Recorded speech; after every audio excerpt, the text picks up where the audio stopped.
The Formosa Expedition, or the Taiwan Expedition of 1867, was a punitive expedition launched by the United States against Formosa. The expedition was undertaken in retaliation for the rover incident, in which the rover, an American bark, had been wrecked and its crew massacred by native warriors in March 1867. A United States Navy and Marine company landed in southern Formosa and skirmished with the Taiwan Aboriginals until they disengaged and retreated, after their ambushes failed to halt the American advance. Nevertheless, the Americans withdrew shortly after without completing their objective of decisively defeating the natives in battle. The event is regarded as a failure in United States naval history. Background: on 12 March 1867, the United States merchantman rover was sailing off Oluanpai, Formosa when she wrecked on uncharted reef and began drifting out to sea. Her crew of over 24 safely made it ashore, but were attacked and killed by the Taiwanans.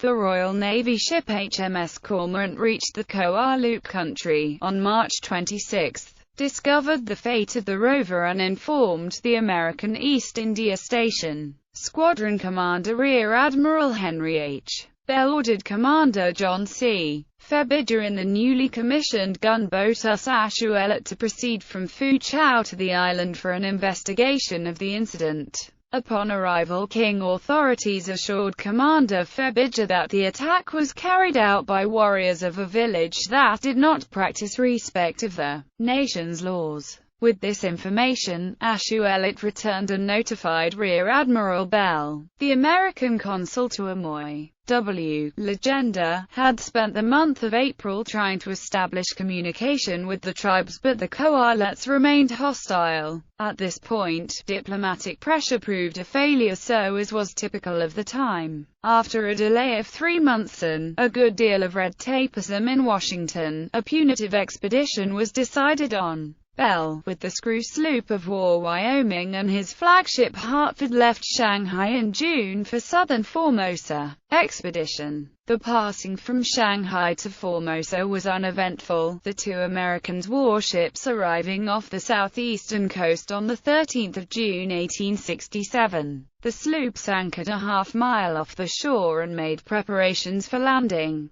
A total of 181 officers, sailors and marines were landed by boat. They were commanded by Commander George E. Belknap of Hartford and seconded by Lieutenant Commander Alexander Slidell Mackenzie. When on land, the company was broken up into 2 forces, one commanded by Belknap and the other by Mackenzie. Captain James Forney directed the Marines, 20 of whom were deployed as skirmishers in the front of the columns. Their objective was to defeat the Aboriginals decisively and to capture their village. Formosa is a tropical island, very hot and humid in the summer, with mountainous jungle on the eastern plains in the west. This made the march through the jungle difficult for the Americans, who wore heavy uniforms designed for keeping men warm at sea. After marching for nearly an hour, the Formosans attacked with muskets from concealed positions on top of a hill directly in front of the American columns.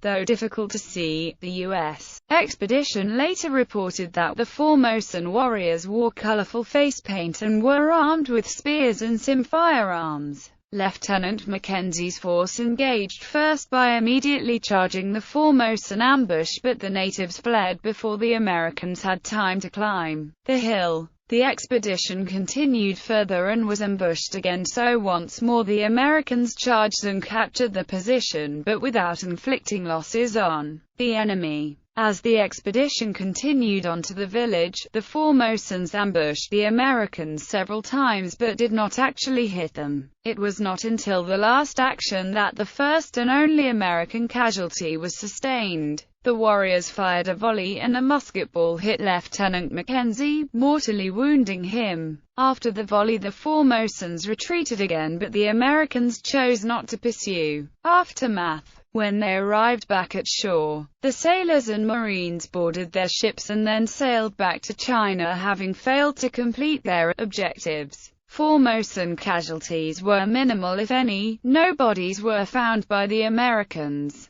Admiral Bell and other American officers stated in their reports that the only way to make the region safe would be to drive out the natives and put the area under control of a powerful ally. American diplomat C.W. Legenda persuaded Governor-General Liu of Foochow to send his own expedition to Formosa. He also requested that Rear Admiral Bell send a gunboat in support of the operation, but this was denied. Legenda took command of the Chinese troops and left Foochow for southern Formosa on 25 July 1867. In September, Legenda arrived at Taiwan Fu to announce the object of his visit and take delivery of the Amoy Viceroy's promises of assistance. According to his report, Legenda marched to the tribal capital and negotiated a treaty with Chief Tao Kitok to assure the safe conduct of shipwrecked sailors throughout the Paiwan chiefdom. Attacks on wrecked merchant ships by Formosan natives did, however, continue. The Mudan Incident of 1871 resulted in the Taiwan Expedition of 1874, in which the Japanese military campaigned against the Paiwanans. This after 54 Ryukyuan Japanese sailors were captured and beheaded at the southeastern tip of Formosa. The Japanese succeeded in engaging the Paiwanan warriors in battle and received compensation from the Qing government for the massacre. From late 1867 early 1868, Bell was appointed commander of the new Asiatic Squadron, and while supporting the opening of Japan, he anchored off Osaka to increase pressure on the Japanese government to open Hyogo on 1